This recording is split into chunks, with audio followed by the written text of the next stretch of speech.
さんこんにちは。今回は北海道の中心都市札幌の人気観光スポットを JR 札幌駅からアクセスしやすい順にご紹介します。札幌駅の南口からスタートすると、徒歩でも地下鉄でも効率よく巡れる観光地がいっぱい。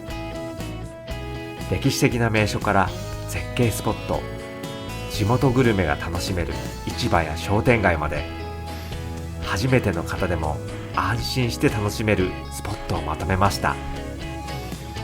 これから札幌旅行を計画している方はもちろん、地元の方も新たな発見があるかも。地元の人も気がついていない札幌の特徴なども紹介していきますよ。ぜひ最後までチェックしてみてくださいね。このチャンネルでは北海道旅行に役立つ情報をどんどん発信中。よかったらチャンネル登録よろしくお願いします。では早速、札幌観光でとっても役に立つ知識を教えちゃいます。まずは札幌の街の位置関係を図で見てみましょう。ここが出発点の JR 札幌駅、そしてテレビ塔がそびえる大通公園、にぎわうたぬき工事商店街、さらに夜の歓楽街すすきの。札幌の街って5万の目のように整然と区画されているのが特徴なんですが、実は全体的に西に約9度だけ傾いてるって知ってましたか？この微妙なズレは札幌の歴史が深く関係しているんです。遡ること明治時代、北海道開拓使が札幌の都市計画を立てたとき、基準にしたのが大友堀、今の創成川でした。実はこの川、江戸時代の終わり頃に二宮尊徳の弟子大友亀太郎さんが農業用水路として約4キロも手掘りで掘ったものなんです。それが後に創成川となり、札幌の町の始まりとなりました。そしてこの創成川、南北のつもりで掘られたのに、実は西に約9度傾いていたんです。その川を基準に町を区画したので、札幌の中心部も自然と同じ角度でずれているというわけなんです。つまり創成川は札幌の町の道しるべであり、町の区画の基準点でもあるんです。さらにこの川を挟んで東と西、そして大通公園を挟んで北と南が分かれるようになっていて、札幌の住所表記はすべてこの2つを基準に決められています。例えば南一条西一丁目って書いてあったら、大通公園から1ブロック南、創成川から1ブロック西って意味なんです。これを知っていれば地図がなくても現在地がすぐに把握できて、観光がぐっと楽になりますよ。そしてこの創成川はかつて運河としても大活躍。船で物資を運び、札幌の発展を支えてきました。そのため創成川のすぐそばには海の幸が集まる二条市場があり、その周辺には150年以上続くアーケード商店街、たぬき工事商店街が形成されていったんです。札幌の街は自然と歴史、そして人々の暮らしがうまく組み合わさって形作られているんですね。ちなみに今いる位置がわからなくなったら、テレビ塔から自分がどの方向にどれくらい離れているかを基準にするとすごく便利ですよ。それではいよいよ札幌の観光スポットを順番に見ていきましょう。さて、札幌観光のスタート地点 JR 札幌駅、その札幌駅に直結している絶景スポットがあるのをご存知ですか？それが JR タワー展望室タワー38。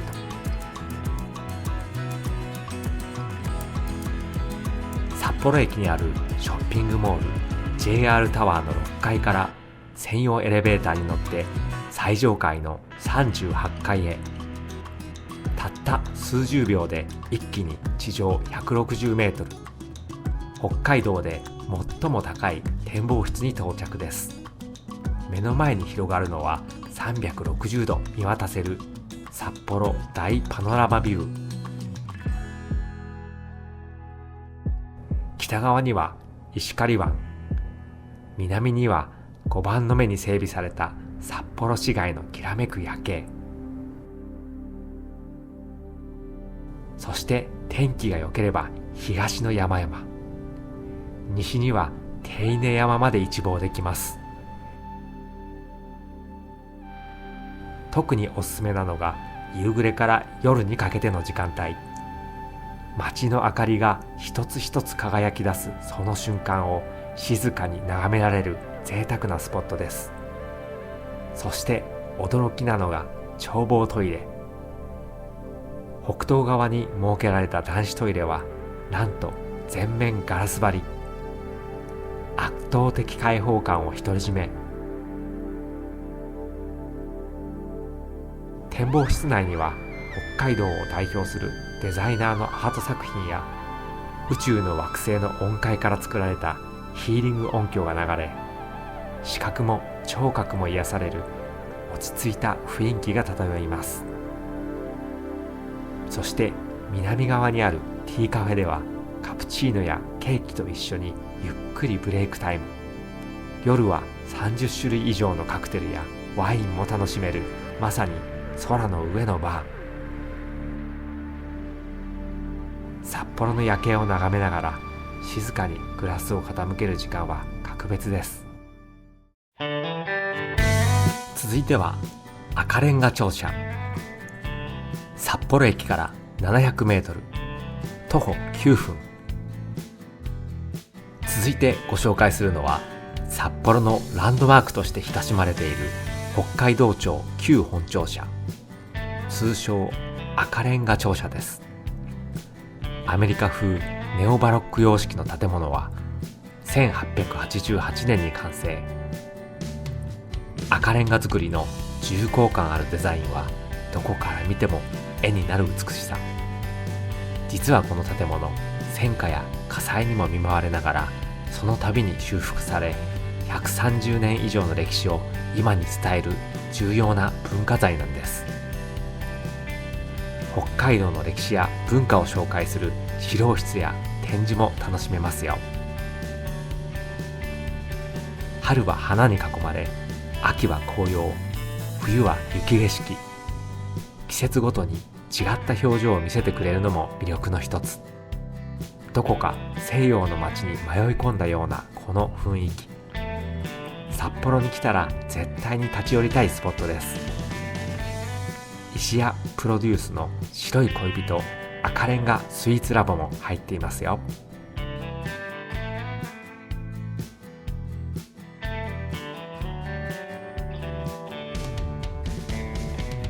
続いては札幌時計台。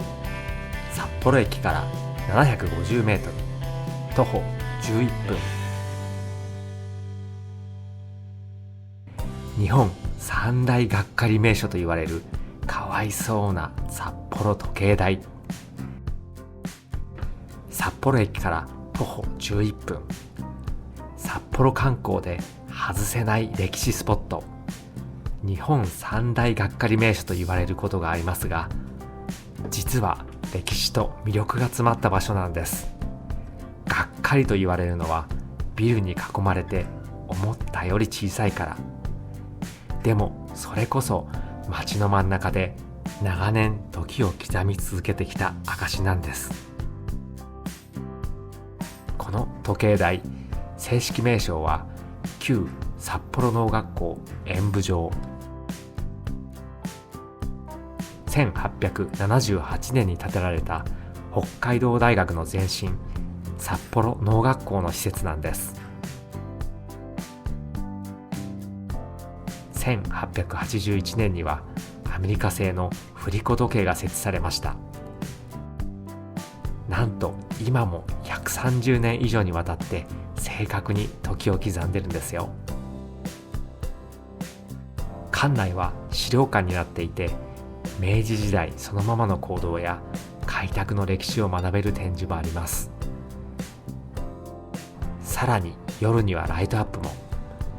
白い壁に赤い屋根が幻想的に浮かび上がります。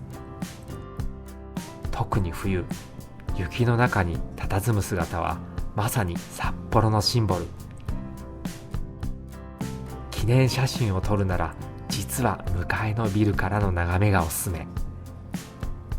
他のビルからって迷惑じゃないと思ったあなた、安心してください。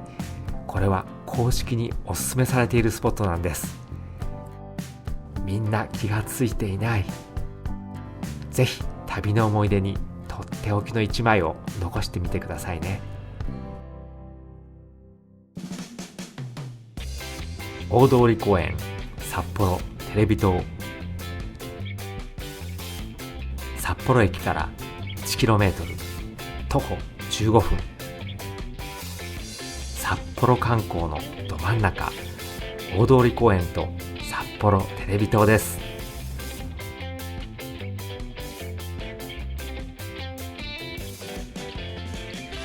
大通公園は東西に約 1.5 キロも続く広大な緑の公園。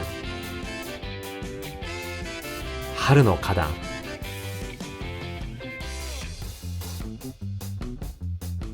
夏のビアガーデン、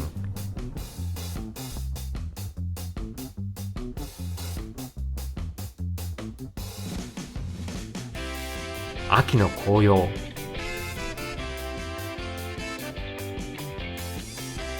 そして冬は雪まつりと季節ごとに表情を変える札幌のシンボルです。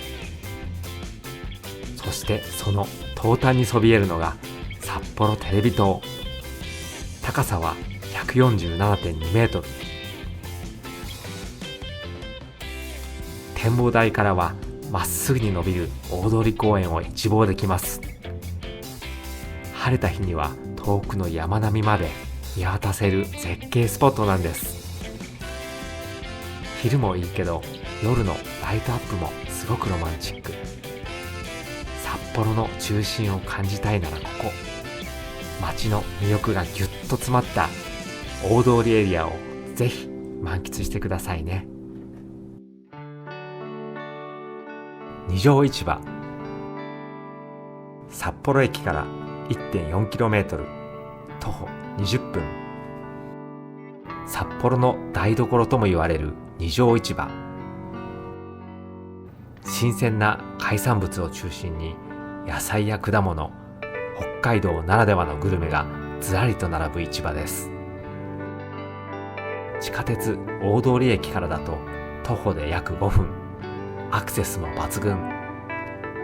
市場の歴史は100年以上。明治時代に漁師たちが魚を売り始めたのが始まりと言われています。カニやホタテ、イクラやウニなど、まさに北海道グルメの宝庫。見ているだけでも楽しい。場内には海鮮丼や焼き魚定食などが楽しめる食堂も充実していて、朝から行列ができる人気店も。観光客に大人気の活気あふれるスポットです。お土産用に海産物の発送もしてくれるので、お家に帰ってからも北海道の味を楽しめますよ。朝7時頃から営業しているお店もあるので、朝ごはんに海鮮丼なんていう贅沢も。札幌に来たらぜひ立ち寄ってほしい市場です。たぬき工事商店街。札幌駅から 1.4km、 徒歩20分。札幌観光で外せないのがこちら、全天候型アーケードが続くたぬき工事商店街。大通公園からすすきの方面へ歩いてすぐ。地元の人にも観光客にも大人気のスポット。明治時代から続く歴史ある商店街で、現在は1丁目から7丁目までおよそ900メートルにわたってアーケードが続いています。通りにはラーメンやジンギスカン、海鮮丼など北海道グルメが楽しめる飲食店のほか、お土産屋さん、ドラッグストア、居酒屋、カフェ、ゲームセンターまで何でも揃っています。冬は雪をしのげるアーケードが本当にありがたく、悪天候の日でもゆっくり歩いて買い物が楽しめるのが嬉しいところ。北海道らしい味も雰囲気も人のぬくもりも感じられるたぬき工事商店街。札幌に来たらぜひ一度足を運んでみてくださいね。すすきの札幌駅から 1.4km 徒歩20分。続いてご紹介するのは札幌の夜を代表する歓楽街すすきの。ここまでが徒歩推奨エリアです。ネオンがきらめくこのエリアは日本三大歓楽街の一つ。なんと飲食店やバー、ラーメン店などその数およそ4000軒。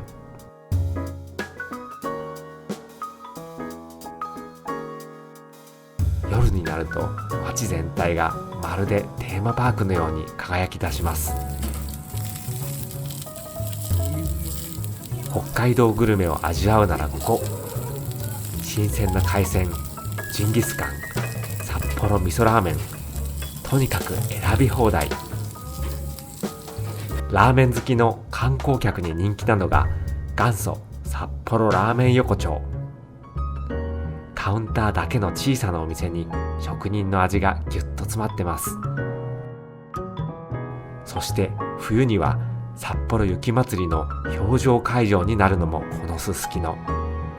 幻想的な氷の世界に包まれるまさに雪国ならではの体験です。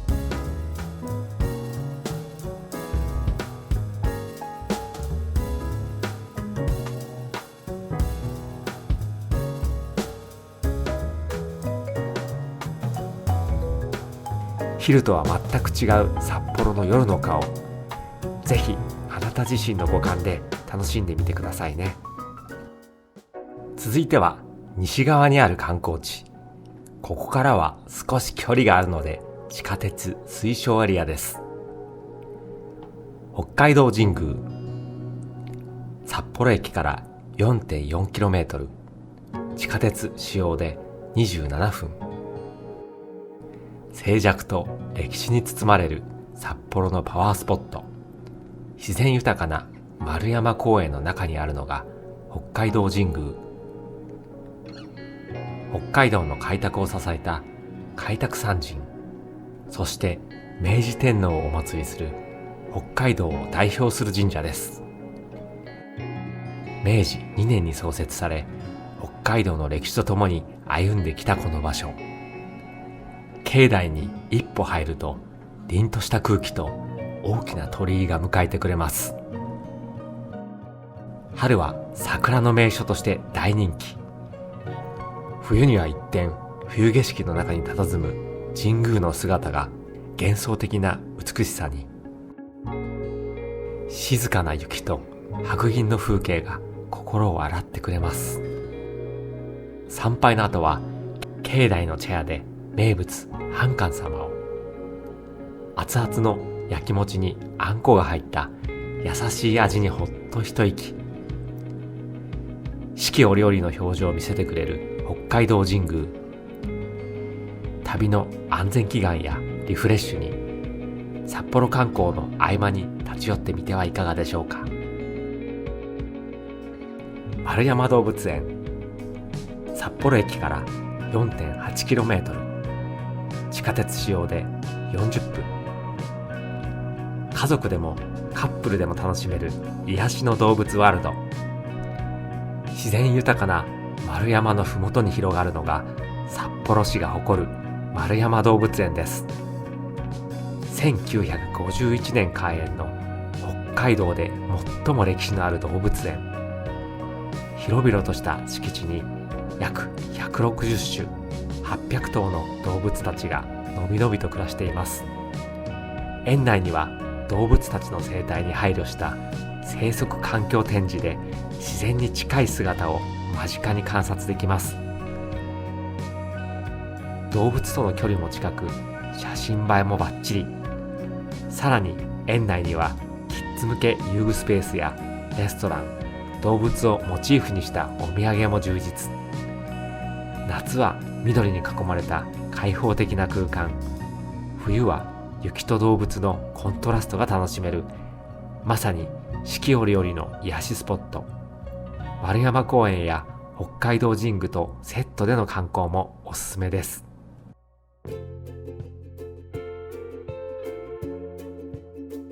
白い恋人パーク。札幌駅から 7.6km、 地下鉄使用で30分。夢と甘さに包まれる白い恋人パーク。市営地下鉄と徒歩を組み合わせてアクセスは30分ほど。距離は少し離れていますが、駅からの徒歩は短め。札幌の中心部からは気軽に訪れやすいスポットです。白い恋人パークは北海道を代表するお菓子、白い恋人の世界を丸ごと楽しめるテーマパーク。ヨーロッパのおとぎ話に出てくるような建物に色とりどりの花が咲く中庭。入った瞬間からスイーツの魔法にかかったような世界が広がります。実際の製造ラインを間近で見られる工場見学や、自分だけの白い恋人が作れる体験コーナー。オリジナルパッケージは旅の思い出にもぴったり。館内はフォトスポットの宝庫、からくり時計やお菓子の家、クラシックなティーサロンなど、どこを切り取っても絵になる風景がいっぱいです。屋外では季節の花に囲まれたローズガーデンやミニ鉄道が走る広場も、子供連れでも大人だけでも一日たっぷり楽しめます。ここでしか味わえない限定スイーツや可愛すぎるお土産も要チェック。甘い香りと笑顔があふれる白い恋人パーク。少し足を伸ばしても訪れたい札幌の人気観光スポットです。定山渓温泉。札幌駅から 26km、 バスを使用で1時間20分。札幌の奥座敷定山渓温泉。都会の喧騒を離れて山あいの静けさに包まれる温泉郷、それが定山渓温泉です。定山渓は1866年に備前定山が温泉を発見したのが始まり、その名の通り自然の恵みと歴史が息づく札幌の奥座敷なんです。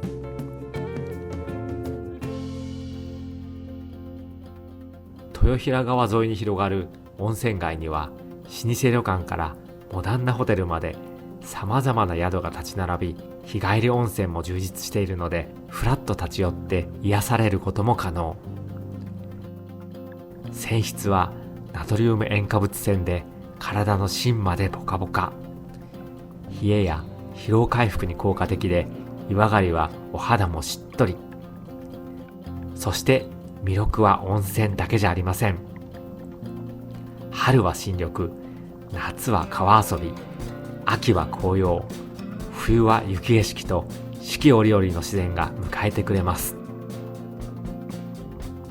中でもおすすめは紅葉シーズンの二見吊り橋やかっぱ淵。川面に映る色とりどりの木々と湯煙が漂う幻想的な風景はまさに絶景です。温泉街には足湯やカフェ、地元グルメを楽しめる食堂も点在していて、散策するだけでも気持ちがほぐれます。忙しい毎日に一息つきたいとき、心と体をほぐす癒しの旅へ。札幌から少し足を伸ばして、定山渓の優しいお湯と大自然に包まれてみませんか。ということで今回は JR 札幌駅からアクセスしやすい札幌の人気観光スポットをご紹介しました。気になる場所は見つかりましたか？少しでも旅の参考になったら嬉しいです。このチャンネルでは北海道旅行に役立つ情報をこれからも発信していきますので、よかったらチャンネル登録と高評価よろしくお願いします。それでは次回の動画でまたお会いしましょう。バイバイ。